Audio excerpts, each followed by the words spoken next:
Hi guys, welcome to my channel. Before we get started, make sure to hit that like button and also subscribe to my channel. Donald Trump plans for the next election.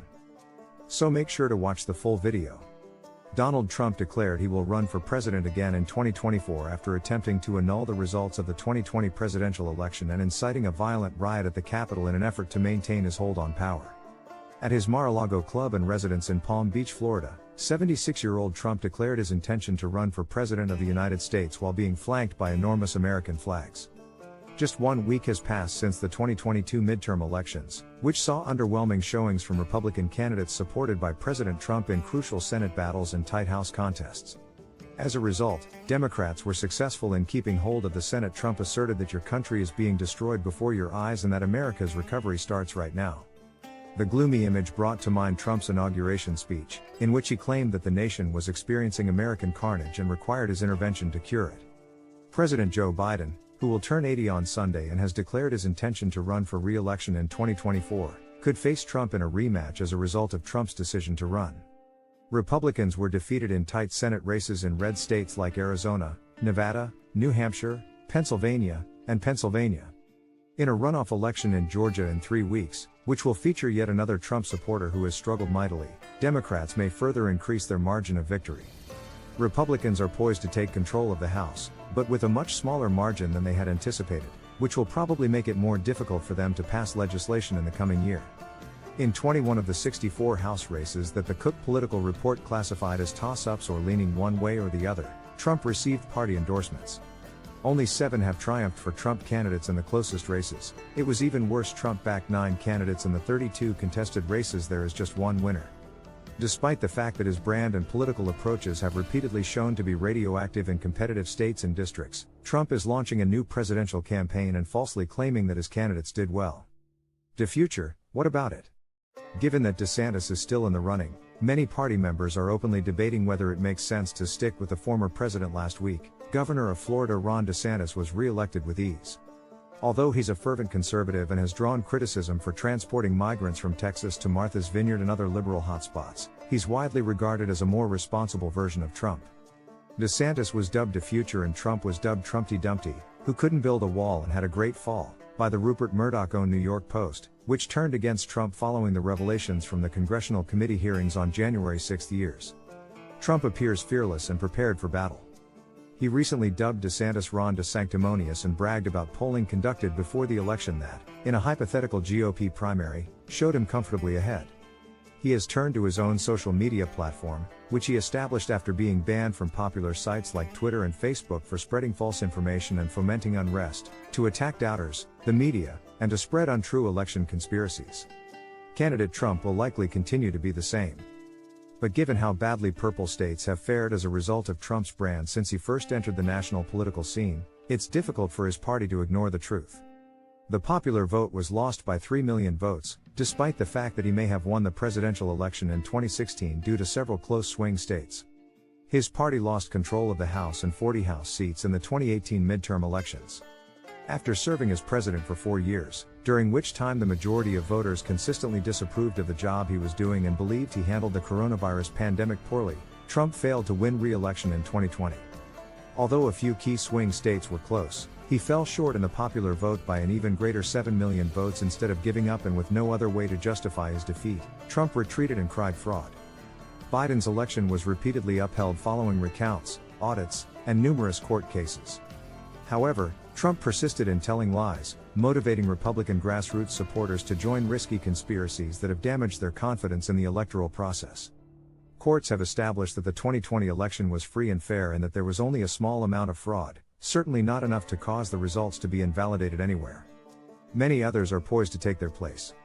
Trump may face opposition from more than just DeSantis for the nomination. DeSantis may not do so, either. He will probably exercise caution because he is only 44 years old so as not to anger Trump's core of devoted and, he hopes, formerly devoted supporters. Like former Trump Vice President Mike Pence, former Trump UN Ambassador Nikki Haley, former Secretary of State Mike Pompeo, and South Dakota Governor Kristi Noem, other Republicans have also been circling, positioning themselves, and making preparations for a 2024 presidential bid of their own. Trump frequently stoked racial tension as president.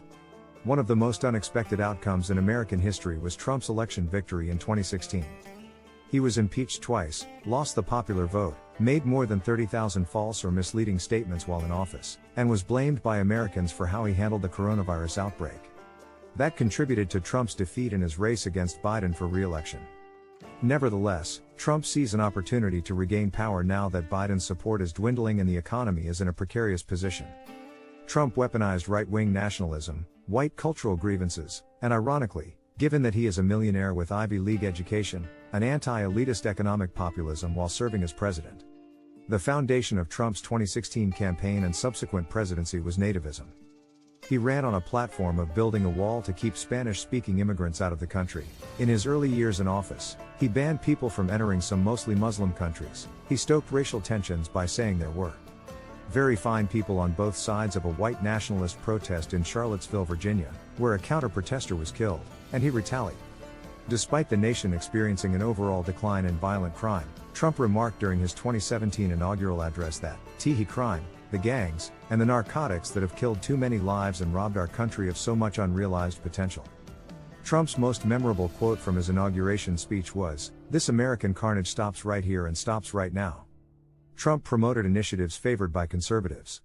Despite the chaos they frequently witnessed during his presidency, many Republicans would openly admit that they did not like Trump personally, including on Capitol Hill. Many on the left were perplexed by this, but the reason was that Trump was promoting a number of conservative-friendly policies. He oversaw a period of economic growth before the coronavirus pandemic swept through the world, and he implemented tax cuts that primarily benefited the wealthy and corporations. He also appointed 3 conservative-leaning justices to the Supreme Court for conservatives. The selection of those justices has yielded results that have been maturing for 50 years. The court completely overturned Roe v. Wade, returning control of abortion laws to the states and denying millions of American women access to abortions. In addition, the court has upheld gun owners' rights, and it now seems set to further solidify conservative social structures in future rulings that will have an impact for future generations. Ongoing fabrications about losing the election. Trump left Washington hours before Biden's inauguration after refusing to concede his loss in the re-election race. This broke with American custom, which calls for a peaceful transfer of power. In an effort to minimize the deadly attack on the Capitol on January 6, which was partly motivated by his own words at a rally hours earlier, he persisted and made up allegations of fraud, claiming that the real insurrection occurred on Election Day. Trump still persists in lying. The numerous committee hearings on January 6 included testimony from numerous witnesses who worked on Trump's election campaign, served in his White House, and high-ranking DOJ and state election officials. These witnesses provided a detailed account of the breadth of Trump's efforts. Most Republican officials chose not to continue criticizing the 45th president despite his involvement in the uprising of January 6, fearing his influence among the GOP base and possible retaliation. Those who did, such as Wyoming Representative Liz Cheney, were punished by primary opponents who had Trump support. Republicans who supported his impeachment, including Cheney, lost their elections. In actuality, there were only 2 of the 10 Republican House impeachment candidates for President Trump. Since the former reality TV star and real estate developer has officially declared his candidacy for president, Republicans will concentrate their efforts behind him as he returns to his old political turf as the outsider casting stones rather than the president in charge of the safety and prosperity of the nation. So, that's it for today. We hope you enjoyed the video. Use the comment section below to tell us what you think about the video. Also, make sure to subscribe to our channel and click the bell button to be notified of all the latest videos.